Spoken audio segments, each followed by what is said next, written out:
Just a few days.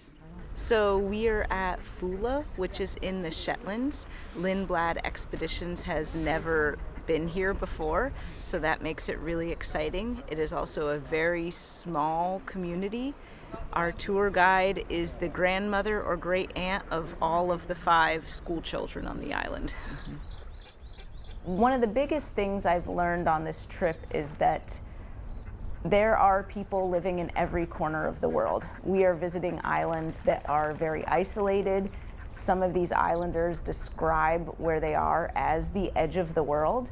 And so that is really interesting for my students who live in a small rural town high up in the Rocky Mountains to know that there are other people living in isolated communities. And while these communities are vastly different from each other, some of the experiences are similar. And coming here just gives me inspiration and renewed energy to teach.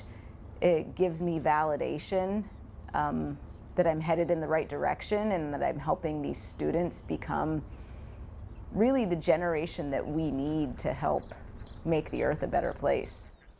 And it's somewhat of you feel a little bit of responsibility to take this information back and to share it, because we're as the first National Geographic-Lindblad expedition to stop here, you have a responsibility to take this information back and to make sure it's shared correctly and appropriately.